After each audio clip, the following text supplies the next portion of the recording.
안녕하세요, 김필산입니다. 오늘은 컴퓨터는 생각할 수 없다는 철학자의 주장을 반박하는 시간을 가져보도록 하겠습니다.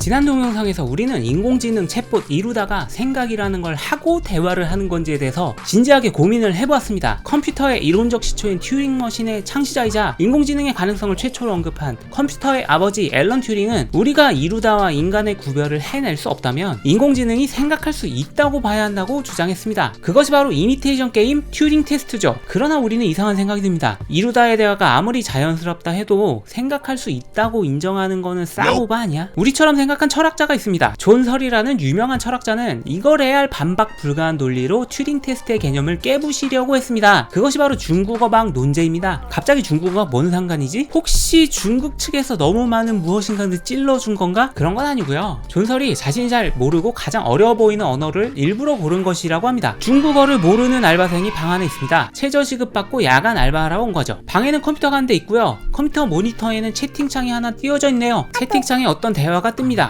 중국말이죠? 중국에서 현재 쓰이고 있는 간체자가 채팅창에 우르르르 써지는 거예요. 난 중국말 모르는데 이 사람은 막 주변을 두리번거려 봅니다. 그런데 옆에는 책이 한 권 있네요. 책을 펼쳐봅니다. 채팅창에 어떤 중국말이 나오면 다른 중국말을 타자로 쳐서 엔터를 치라는 설명이 나와 있습니다. 그는 시키는 대로 따라합니다. 다행히 키보드로 중국 한자 간체자를 쓰는 방법도 나와 있습니다. 매뉴얼대로 열심히 시키는 대로 해보았더니 채팅창의 뜻을 모르는 대화는 나름대로 계속해서 이어지게 되었습니다. 그런데 사실상 이 방은 인공지능 챗봇 이루다의 서비스 지원 센터였던 것입니다. 중국어 버전 이루다는 사실상 이렇게 한국인 알바를 고용해서 최저임금으로 부려먹는 강제 노동의 현장이었던 거죠. 이루다가 인간인지 인공지능인지를 튜링 테스트로 알아보려는 중국인에게는 사실상 중국어 이루다가 인간인지 인공지능인지 전혀 구분할 수 없었습니다. 알바생에게 지급된 매뉴얼이 너무나 완벽하게 쓰여져 있어서 대화가 완전히 자연스러웠거든요. 이것이 바로 존설의 중국어 방 논변입니다.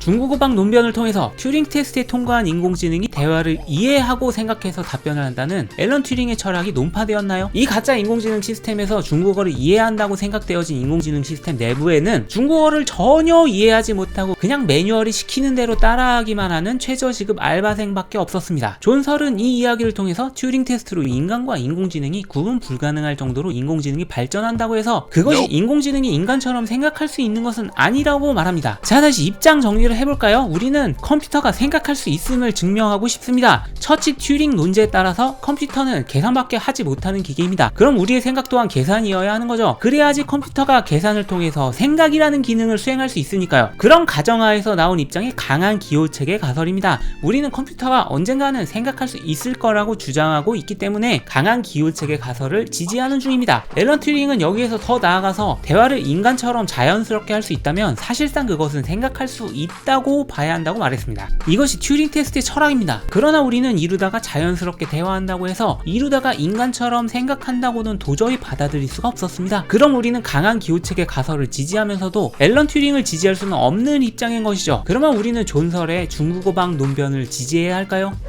존설은 중국어방 논변을 통해서 컴퓨터는 영원히 생각할 수 없음을, 사실상 생각은 계산이 아님을 주장하고 있습니다. 컴퓨터를 구성하고 있는 알바생은 중국어를 이해할 수 없으니 컴퓨터는 중국어를 이해할 수 없는 것이고 튜링 머신의 계산으로는 인간처럼 생각하는 기능을 수행할 수 없을 것입니다. 그렇다면 존설의 주장도 우리와는 좀 다른 거 아닌가요? 우리 입장은 컴퓨터가 언젠가는 생각할 수 있다는 것입니다. 컴퓨터가 생각할 수 있도록 만들려면 우리는 존설의 중국어방 논변을 반박해야 합니다. 사실 중국어방 논변은 너무 허술해서 우리는 그것을 쉽게 반박할 수 있습니다. 우선 알바생은 책으로 된 매뉴얼만 가지고 그렇게 쉽게 때와 상황에 맞게 중국어 답변을 할 수가 없습니다. 지난 동영상에서 인공지능의 멀티턴 대화를 살펴봤습니다. 인공지능이 지금까지 모든 대화 내용을 요약해서 가지고 있어야 한다는 건데요. 단문단답의 설명으로만 구성된 중국어 매뉴얼만 가지고 멀티턴 대화는 불가능하다는 것을 철학자가 아닌 우리도 매우 쉽게 느낄 수가 있죠. 좋아요. 이런 멀티턴 대화를 완벽하게 구현하는 매뉴얼을 어떤 중국어 대천재가 만들어낼 수 있지도 않을까요? 그럴 수 있다고 쳐보죠. 그리고 그 매뉴얼은 진짜로 자연스럽게 중국어 대화를 이끌어낼 수 있다고 해봅시다. 여기서 중국어방 논변을 반박하는 또 하나의 방법은 매뉴얼을 집필한 그 중국어 천재 작가의 생각이야말로 이 시스템이 생각하고 있다는 증거라는 겁니다. 만약에 여러분이 새벽 2시에 예약 카톡을 걸어놓고 잠을 청했다고 합시다. 그리고 아침 8시에 자연스러운 인간의 대화로 느껴지는 그 예약 카톡이 상대방에게 발송되었고 여러분은 10시에 일어났습니다. 여러분의 스마트폰은 인간처럼 자연스러운 대화를 했는데 스마트폰 플러스 여러분의 두뇌 두뇌라는 복합적인 시스템이 생각을 한 거죠. 이와 마찬가지로 중국어 방학 또한 알바생은 중국어로 생각할 수 없지만 중국어 천재의 생각이 녹아들어간 매뉴얼이 포함된 전체 시스템은 생각할 수 있다고 봐야 되는 거죠. 왜냐하면 중국어 천재의 생각이 마치 예약 발송 카톡 메시지처럼 시간차를 두고 정보화되어 있기 때문입니다. 아니 존설이라는 양반이 그렇게 유명하다면서 논리 너무 빈약한 거 아닙니까? 강한 기호체계 가설과 처치 튜링 논제에 따라서 우리의 뇌도 컴퓨터인데 우리는 생각이라는 걸 할 수 있잖아요. 그렇다면 존설의 말은 완전히 모순적인 말 아닙니까? 우리와 컴퓨터의 차이는 도대체 뭔데요? 다음 시간에 존설이라는 철학자가 진짜로 주장하려고 했던 이야기, 오직 생물학적 체계만이 생각이라는 걸 말할 수 있다는 주장에 대해서 알아보도록 할 것입니다. 감사합니다. 좋아요와 구독을 눌러주세요. 김필산이었습니다.